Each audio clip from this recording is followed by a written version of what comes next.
The Galactic Union Academy of Strategic Sciences was the most secure building in the known universe, and everyone who worked there made sure you knew it.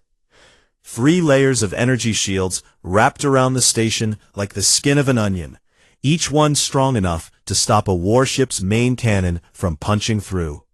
And behind those shields sat biometric locks keyed to over 400 species, an artificial intelligence called Citadel that watched every hallway and every vent and every shadow, and a garrison of Torvan honor guards who stood 8 feet tall and had mandibles that could cut through steel plate like a hot knife through butter. Nothing got in without permission, and nothing got out without a record. So when every alarm on the station screamed at once during the most important diplomatic summit in a generation, every single being on board felt their blood run cold. Commandant Zoroth Vel of the Torvan was the first to respond because that was his job. And because he took that job more seriously than he took breathing, and he came charging into the central atrium with 40 armed guards at his back, their weapons hot and their eyes scanning every corner for the threat that had triggered an Omega-level intrusion warning. An Omega-level warning was not a small thing, and everyone in the galaxy knew that, because an Omega-level warning meant that something had gotten past every shield and every lock and every sensor without being stopped. And the last time that had happened was during the siege of Varanth, when an entire enemy fleet had tried to ram the station and failed, and even then the alarms had only reached Delta level. Vel's mandibles clicked with fury as he swept the atrium, his guards fanning out in perfect formation, their rifles aimed at the center of the room, where the motion sensor said the intruder was standing. And then he saw it. A small human child stood in the middle of the atrium floor, barefoot, wearing an oversized hoodie that had cartoon aliens printed on the front. And she was holding a leash made of paracord, and on the other end of that leash was an animal that Vel did not recognize, but which was making a sound like a broken engine and showing every single one of its teeth. The child looked up at 40 armed alien soldiers and did not flinch, did not cry, did not run, and instead she frowned at them and said, "Don't point those at Gerald, he bites." Vel stared at the child, and then stared at the animal, and then stared at the child again. "What is this?" he said. "I'm Lily," said the child, "and this is Gerald, and he's a honey badger, and we need to talk to the people in charge because the fighting is going to start soon, and we came to help."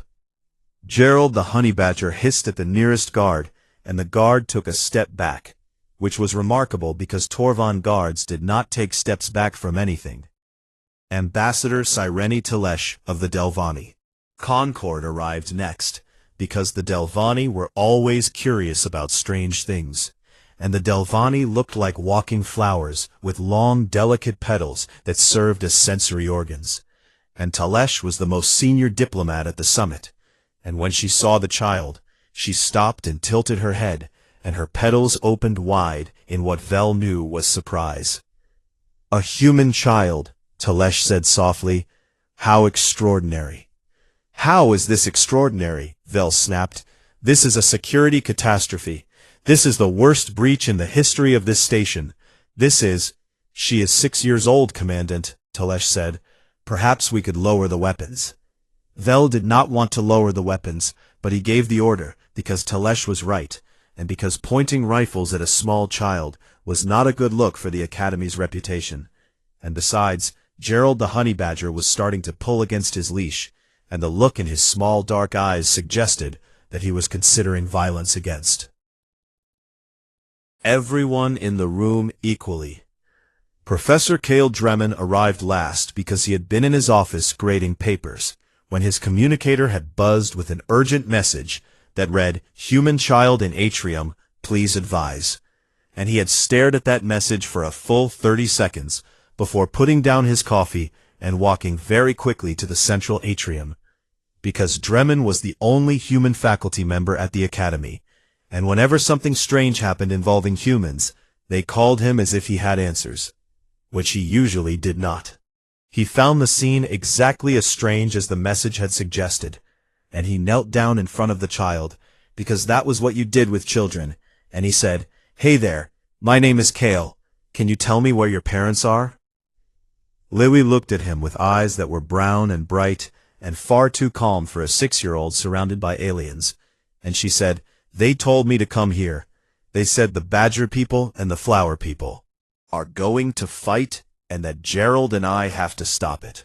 Dremon felt something cold move through his chest, because Badger people was a common human nickname for the Rithari, whose striped carapaces looked like a badger's markings, and Flower people was what human children called the Delvani, and no 6-year-old should know about the summit or the species involved, or the fact that the Rithari hegemony and the Delvani concord were 3 days away from tearing each other apart in a war that could burn half the galaxy. "Citadel," Vel said through his teeth. "Explain how this child got inside my station." The AI's voice came from everywhere at once, calm and measured and completely unhelpful. "The child had proper authorization, Commandant." "What authorization? Show me the authorization." "I am unable to produce the specific authorization at this time." Val looked like he was going to break something, and Dremon did not blame him. Citadel had just said was impossible, and impossible things were supposed to stay outside the Academy's shields.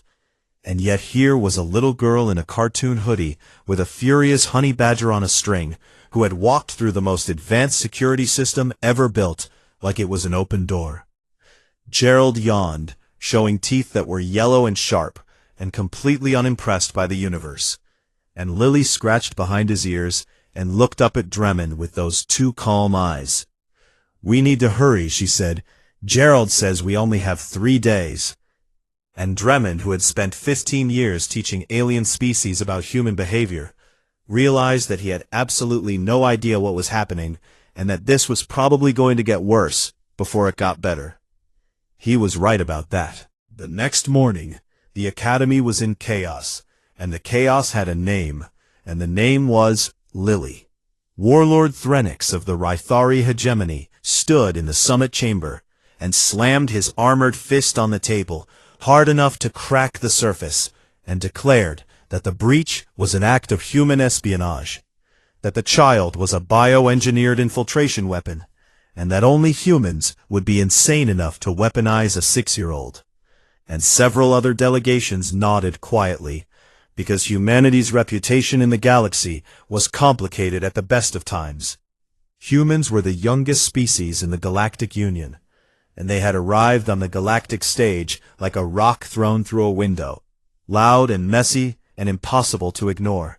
And the older species had spent the last 100 years trying to figure out whether humans were geniuses or idiots, and had mostly concluded that they were somehow both at the same time.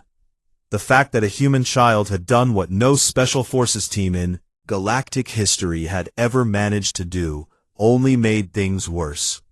"This is a declaration of hostility," Threnix growled, and his voice sounded like gravel being crushed, because Rithari vocal cords were built for intimidation, the way human vocal cords were built for singing. And he turned his 4 eyes toward the small and very nervous human delegation, and said, "Explain your weapon." The human ambassador opened her mouth and closed it again, because she had no explanation, and everyone in the room could see that. Meanwhile, Commandant Vel had assembled a forensic team to trace Lily's path through the station, and the results made him want to resign. She had entered through the sewage reclamation system, which was a network of tunnels filled with toxic filtration chemicals that would dissolve organic tissue on contact. Except the chemicals had been completely inert when she passed through them, and nobody could explain why. And the pressure locks that sealed the tunnels had cycled open one by one as she approached, as if they were greeting her, and the automated defense turrets that lined the final stretch had simply powered down and stayed down until she was past. Gerald had done his part too, because at one point the path had been blocked by a secondary blast door rated to withstand starship-grade weapons fire, and Gerald had chewed through it, and the bite marks in the metal were real and measurable, and absolutely should not have been possible for an animal that weighed 12 kilograms. But there they were, and the engineering team just stared at them and said nothing useful. Citadel continued to insist that the child had proper authorization, and when pressed for details, the AI said, "The authorization is self-evident," which was not an answer, and everyone knew it. Professor Dremen had been assigned as Lily's guardian because he was human, and therefore theoretically qualified to handle a human child. Lily was both completely normal and completely impossible at the same time. She asked him for chicken nuggets, and when the food synthesizer produced something that looked like chicken nuggets but tasted like cardboard, she ate them anyway and said, "These are bad, but thank you," which was polite. She drew pictures with the art supplies Dremen found for her, and the pictures were good for a 6-year-old, except that they showed alien species that she should not have known existed. Species from the far edges of the galaxy that even most Academy scholars had only read about. She talked to Gerald in a strange way, using a mix of spoken English and a kind of touch-based communication where she would tap his back and sides in patterns. Gerald would respond with different growls and chirps, and Dremen watched this for a long time before he realized with a slow, creeping shock that the honey badger appeared to actually understand her. Wandering, Lily had been confined to guest quarters with a security detail outside the door, but she kept appearing in places she could not possibly have reached. And every time the door log showed that she had not left, and Citadel showed that it had not opened any doors for her. And yet there she was, in the engine room, talking to the reactor core, and saying, "It's lonely in here, nobody ever talks to it." And in the xenobotany lab, feeding Gerald exotic alien plants, while saying he likes the purple ones best. And most alarmingly, in the classified intelligence archives, reading documents written in languages that a human child could not possibly know. That last one caused a panic that took Dremen 3 hours to calm down. Ambassador Taylesh came to visit Lily against protocol, because the Delvani were empaths who could read emotional signatures the way humans read facial expressions, and Taylesh wanted to understand what this child was, while Lily drew pictures and chattered about Gerald's eating habits. And when Taylesh left, she found Dremen in the hallway, and her petals were pressed flat against her head, which meant she was deeply disturbed. "That child is not what she appears to be," Taylesh said, "but she is also exactly what she appears to be. And I know that makes no sense, but both things are true." "What did you feel?" Dremen asked. "On the surface, she is a normal human child, happy and curious and a little bit lonely. But underneath that, there is something else, something vast and calm and very old, like reading the emotions of an ocean. Professor, I have been an empath for 200 years, and I have never felt anything like it." Dremen did not know what to do with that information, so he filed it away next to all the other things he did not know what to do with, which was a file that was getting very large very quickly. Gerald, meanwhile, was causing his own special kind of havoc across the station. And the station was learning that containing a honey badger was not something that could be done with locks or walls or good intentions. He escaped his enclosure 4 times in one day, and on the second escape he encountered a Torvon honor guard in a corridor and attacked him, and the guard was 8 feet tall and wearing full combat armor, and Gerald weighed 12 kilograms and had no armor at all. And the guard lost, and the security footage of the fight was leaked to the Galactic Net within an hour, and became the most viewed video in the history of interspecies media. A xenobiologist named Prell ran a deep scan on Gerald, hoping to find some explanation, some hidden augmentation or genetic modification, and found nothing. And Gerald was exactly what he appeared to be, which was a perfectly ordinary Earth honey badger of the species Mellivora capensis, except that his cellular resilience was beyond anything Prell had ever measured, and his aggression index was so far off the scale that the scale had become meaningless. Prell's official report concluded with a line that would later become famous. "This animal operates on pure spite, and I am beginning to believe that spite may be a fundamental force of nature." That evening, Lily drew a new picture and gave it to Ambassador Telesh, and the picture showed two groups of stick figures facing each other. One group with stripes, and one group with flower petals, and they were pointing weapons at each other. And between them stood a small figure holding a leash attached to a four-legged shape with teeth. And above the scene, Lily had drawn a pattern of stars. Dremon looked at the star pattern and felt sick because he recognized it. And it was the Karath Nebula, the exact location where the Rithari and Delvani fleets were currently in a standoff. And that information was classified at the highest possible level, and a 6-year-old girl should not have known it, and could not have known it. And yet, she had drawn it perfectly. Lily saw him staring, and looked up at him with those brown eyes that were too old for her face. "Gerald says the shooting starts in 3 days, she said quietly. "We have to hurry." The summit collapsed on the second day. Warlord Threnix had learned that Lily had been found inside the classified intelligence archives, and that was the final crack in a dam that had been breaking since the moment the alarms went off. He stood before the assembled delegations and formally accused the Terran Confederacy of espionage and withdrew the Rithari hegemony from the peace talks. And the Delvani blamed humanity too, because blaming the newcomers was easier than admitting that their own centuries of hatred had brought them to the edge of the cliff. And within hours, every delegation was pointing fingers, and the human team was placed under house arrest in their quarters with guards at the door. Professor Dremon watched it all fall apart from the observation deck, and felt helpless in a way that went deeper than his bones. He found Lily in her quarters, sitting on the floor, with Gerald curled in her lap, and the honey badger was for once not biting anything. Lily was stroking his fur and humming a song that Dremon did not recognize, and her face was serious in a way that made her look older than 6, older than 16, older than anything. "Lily," he said, and he sat down on the floor across from her, because he had learned that she talked more easily when adults came down to her level. "I need you to tell me the truth now. Who sent you, and how do you know the things you know?"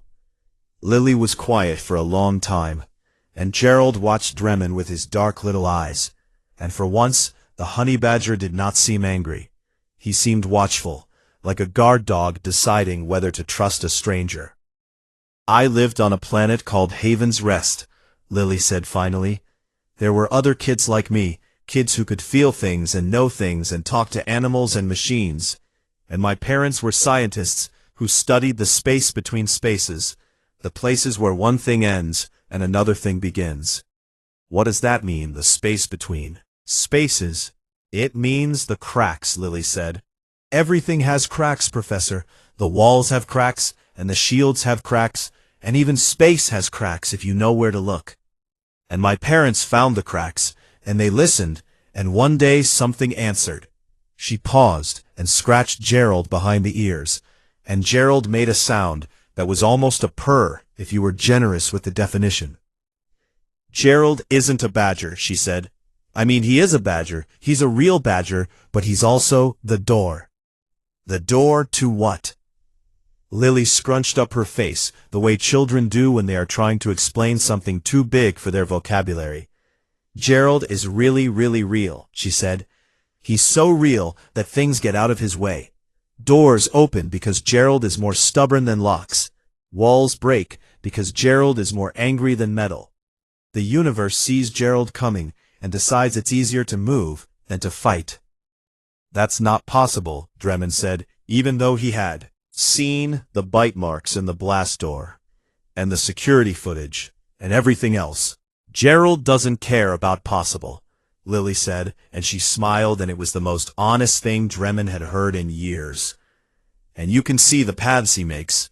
"I can see all the paths," she said, "all the ways things can go, all the futures that are sitting on top of each other like pages in a book. And Gerald makes new paths just by walking. and I follow them."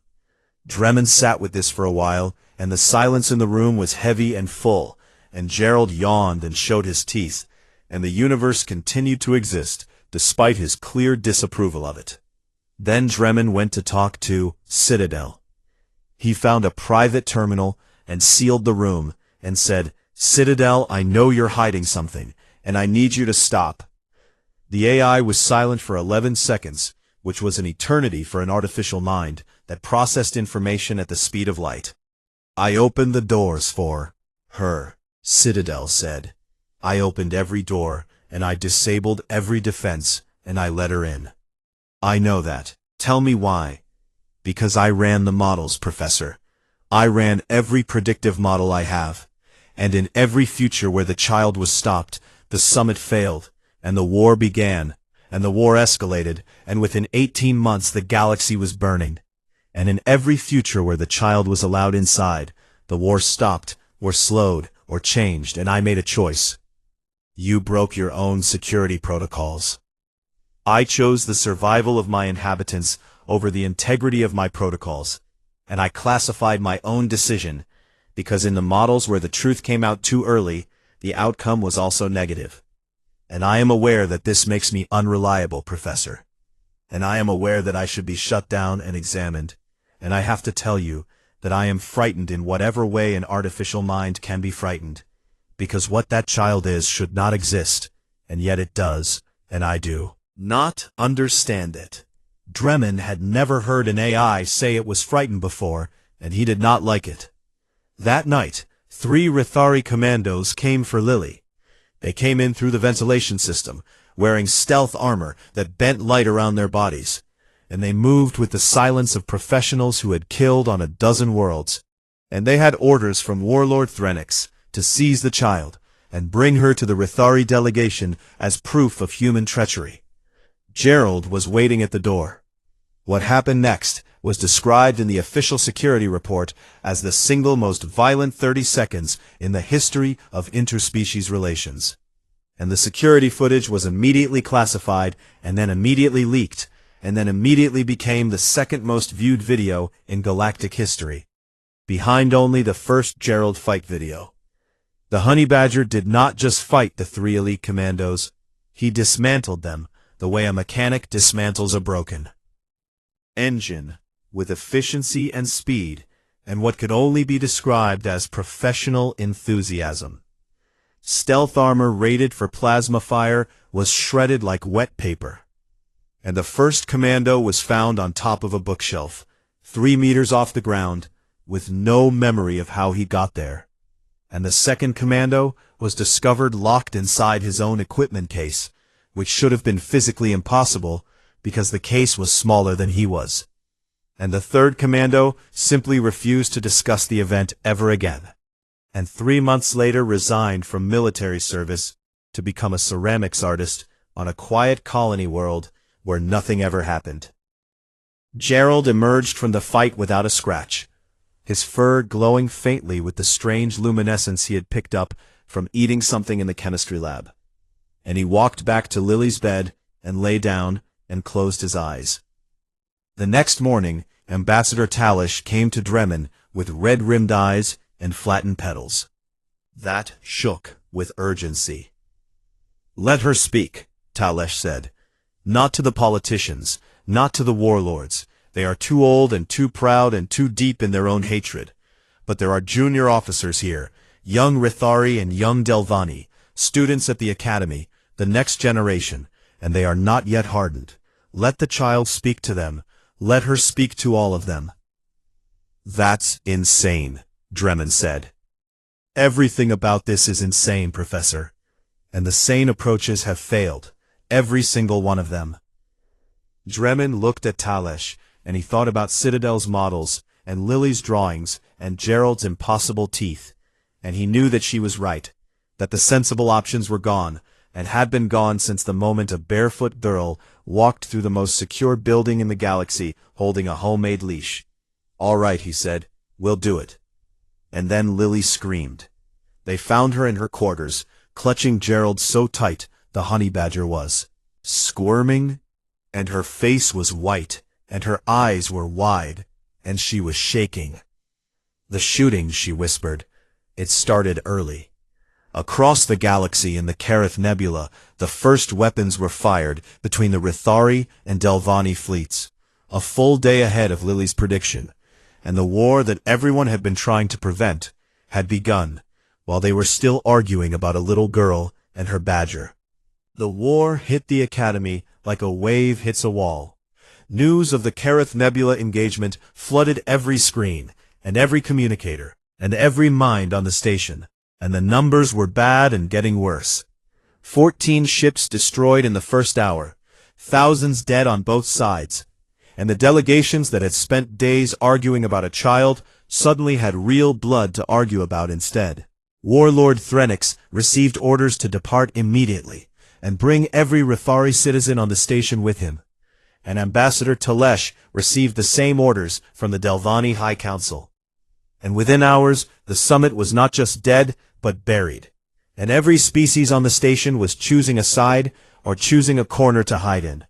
Professor Dremmond stood in the corridor outside Lily's quarters and felt the future closing like a fist. And then he did something that would end his career. He walked to the summit chamber and stood before the assembled delegations. Right of witness. The right of witness was a rule written into the Academy's founding charter 900 years ago by the species who had built this station as a place where wars could be stopped before they started. And the rule said that any being within the Academy could demand a hearing before all present delegations before any party was allowed to depart. And the rule did not specify who could invoke it, or what the witness had to say, or how old the witness had to be. It had never been used, not once in 900 years. Commandant Vel stared at Dremmond as if he had grown a second head. "You cannot be serious," Vel said. "I am invoking the right of witness on behalf of the child called Lily," Dremmond said, and his voice was steady, even though his hands were not. "And under the charter, every delegation must remain until the witness has been heard." Warlord Threnix rose to his full height, which was considerable and terrifying, and said, "If you think I will sit here and listen to a human child while my people are dying in the nebula. If you leave without hearing the witness, then the Rithari hegemony forfeits its Academy membership," Dremmond said. "Permanently, that's what the charter says. You know it, and I know it." Threnix knew it, and he was furious, and his mandibles clicked with a sound like knives being sharpened. But he sat down because the Academy membership was worth more to the Rithari than pride. Barely, but enough. The hall was assembled. Every delegation, every species, every dignitary and officer and student, hundreds of beings packed into the great chamber. And at the front of the room stood a small human girl in a cartoon hoodie with a glowing honey badger on a paracord leash. Lily did not give a speech. She sat down on the floor cross-legged because that was how she was comfortable. And Gerald climbed into her lap and settled there like a small angry loaf. And Lily looked out at the hundreds of faces and dozens of species, and she did not look afraid. "I want to tell you about Gerald," she said. The room was so quiet that you could hear the station's air recyclers humming 3 decks below. "On Earth, where I come from, there's an animal called a honey badger, and Gerald is one of them. And honey badgers are not the biggest animal, and they're not the fastest, and they're not the smartest, but they are the most stubborn thing that has ever lived on any planet anywhere." She scratched Gerald's ears, and he made his almost purring sound. "Honey badgers fight lions," she said. "Lions are much, much bigger than honey badgers, and they have big teeth and big claws, and they can kill almost anything. But honey badgers fight them anyway, not because they think they can win, but because they refuse to believe they can lose. And that's different. That's a really different thing." She looked at the Rithari delegation with their armored bodies and their warrior traditions, and she looked at the Delvani with their elegant petals and their ancient culture. And she said something that a child should not have been wise enough to say. "Humans are like honey badgers," she said. "We're not the strongest species, and we're not the oldest, and we're not the wisest. We just got here, and we don't know very much yet. But we are stubborn, and stubbornness is not the same thing as strength. Stubbornness is what you have left when strength runs out. It's the thing that keeps you going when everything says you should stop. She paused, and Gerald opened one eye and looked at the room with supreme indifference. "Are you fighting because you're strong?" she asked, and her voice was small, but it filled every corner of that enormous room. "Or are you fighting because you've forgotten how to stop?" Nobody spoke. Nobody moved. The question hung in the air like a held breath. And then Gerald did something that nobody expected.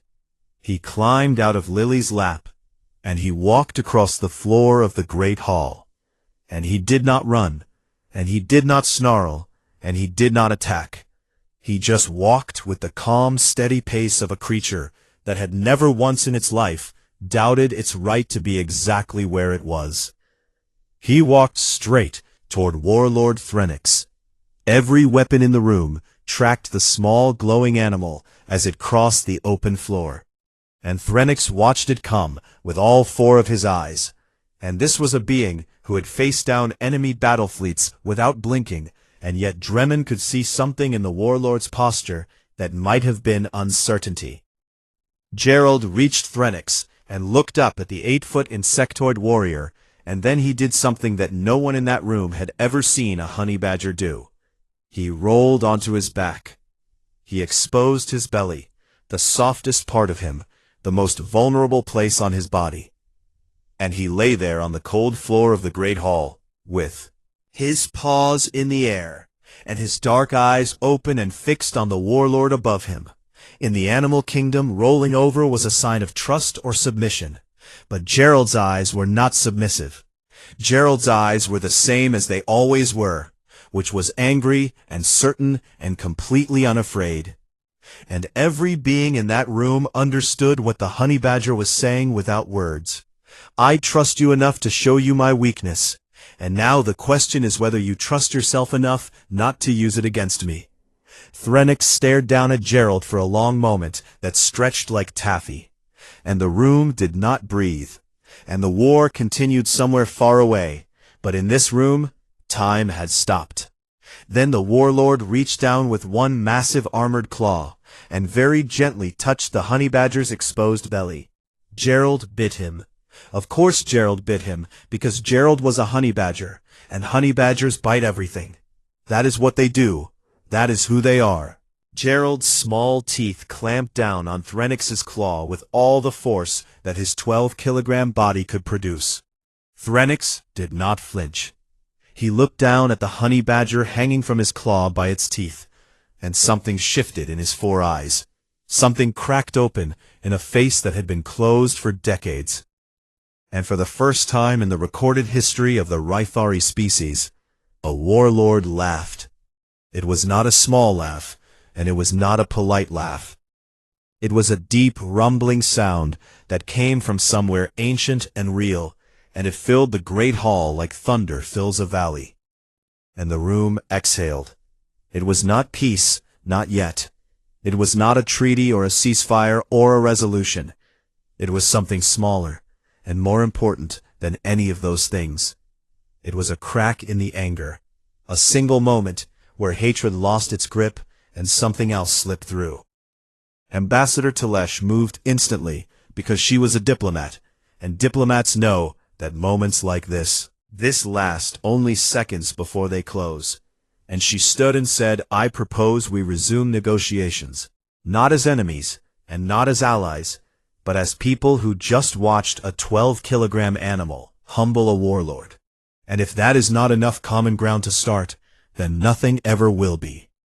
Dremon found Lily afterward in the corridor outside the hall, and she was leaning against the wall, looking pale and tired and small in a way that she had not looked before.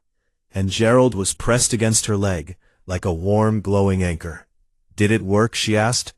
Dremon looked back at the hall, where for the first time in days, beings were talking instead of shouting, and young officers from both sides were gathered in small groups, actually listening to each other. "I don't know yet," he said, honestly. Lily nodded, as if that was the answer she had expected. And then she said something that made Dremen's skin go cold. "It has to work," she said, "because if it doesn't, then the next thing that comes through won't be a little girl and a badger, and it won't be gentle." Before he could ask what she meant, her eyes closed, and she slid down the wall into sleep. And Gerald stood over her like a 12-kilogram guardian with glowing fur and bared teeth. And somewhere in the deep machinery of the station, Citadel detected something vast moving through subspace, something that was watching and waiting, and for now, just barely, still patient. The ceasefire came not from the top, but from the bottom. The young officers did it, the junior Rithari and Delvani who had stood in that hall and watched a child sit on the floor and ask a question that their leaders had been too proud to ask, and who had watched a honey badger roll onto his back in front of a warlord and then bite him, and who had watched the warlord laugh. And those young officers went back to their ships and their posts, and they talked to other young officers, and the word spread the way fire spreads through dry grass. In the Kareth Nebula, the fleets were still facing each other with weapons hot and targeting locks engaged, and the order to fire again had been given and received and acknowledged. But the young gunnery officers on both sides hesitated, not because they were cowards, but because they had seen the same video that the rest of the galaxy had seen, and because a 6-year-old girl's question was rattling around inside their heads like a stone in a chamber. A tin can. Are you fighting because you're strong, or because you've forgotten how to stop? The guns did not fire, and the minutes turned into hours, and the hours turned into a day. And by then the diplomats had caught up with what the young people had already decided, and a formal ceasefire was signed in the Academy's Great Hall 3 days after Lily's testimony. It was messy and fragile, and full of conditions that nobody fully agreed on, and it was the most beautiful thing Dremen had ever seen. That evening, he went to find Lily and ask her how she had known, how any of this had been possible. But Citadel found him first. "Professor," the AI said, "I have completed my full analysis of the child, and I need to share my findings with you before she leaves." "Before she leaves," Dremen repeated. "Where is she going?" "I do not know, but my models indicate her departure is imminent. Please come to the secure briefing room." Dremen went, and Citadel told him everything. Lily was human, fully and completely human. There was nothing artificial or alien about her. Her DNA was ordinary, and her brain was ordinary, and her body was the body of a healthy 6-year-old girl from a colony world called Haven's Rest. But she was also something that the galaxy's oldest species had theorized about for millennia, without ever finding proof. A naturally occurring nexus point, a living intersection where probability streams converged, and she did not see the future the way a prophet sees the future. She existed at the place where all possible futures met and overlapped and pressed against each other like pages in a book. Her parents had been part of a hidden human research initiative that had discovered Nexus children appearing with increasing frequency in the human population. And the reason was humanity itself, because humans were young and genetically volatile and chaotic in ways that older species had long since bred out of themselves, and that chaos made them fertile ground for nexus points, for places where the universe bent and folded and allowed impossible things to happen. Gerald was real. Citadel confirmed, a genuine Earth honey badger with no modifications and no augmentations.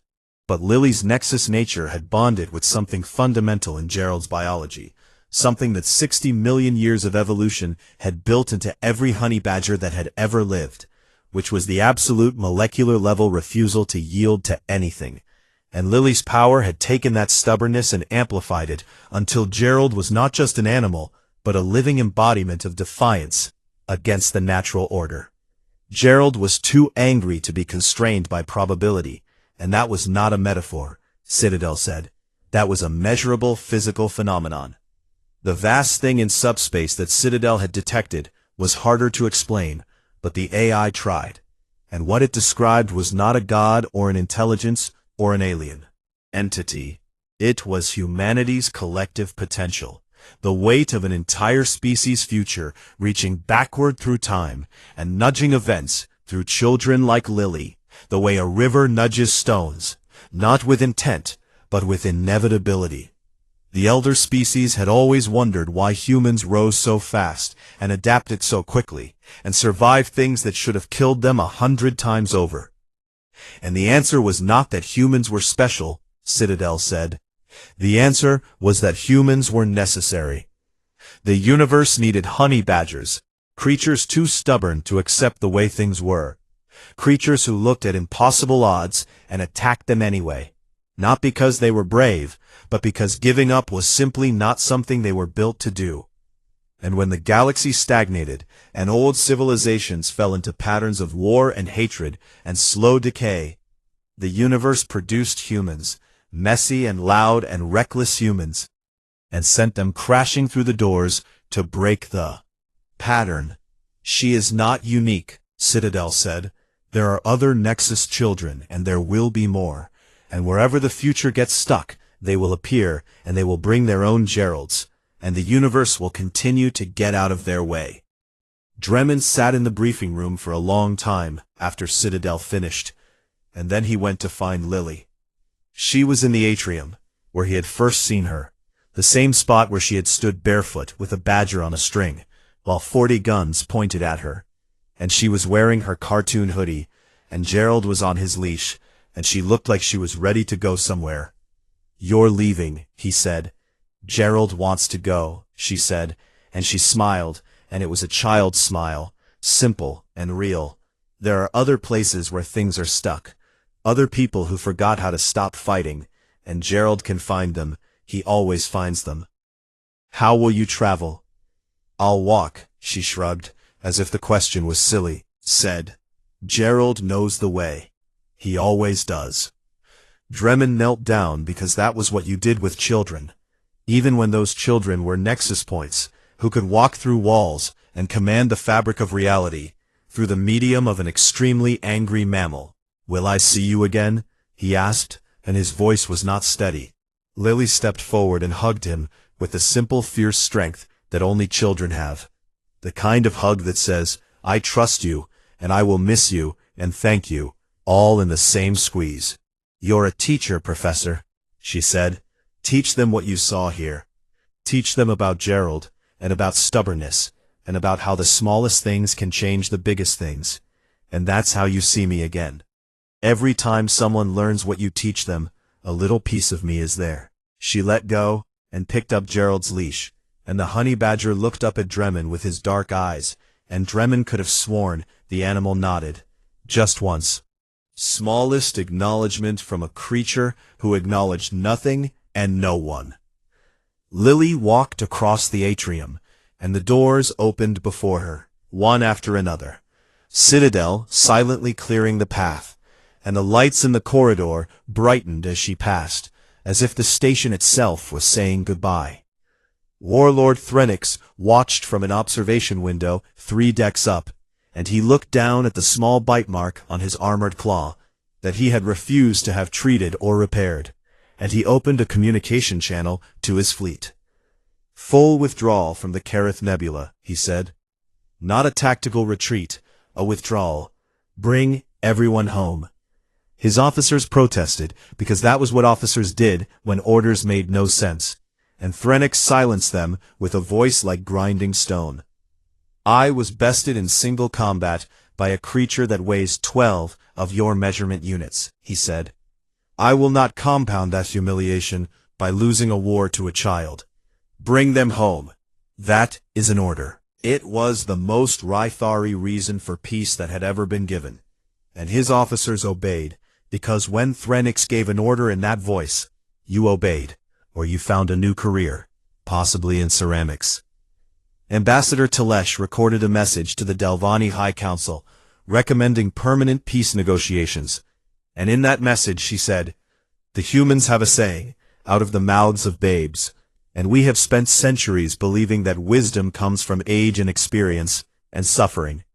But the humans send their wisdom in children and angry animals, and I do not understand them, and I am beginning to believe that not understanding them is the entire point.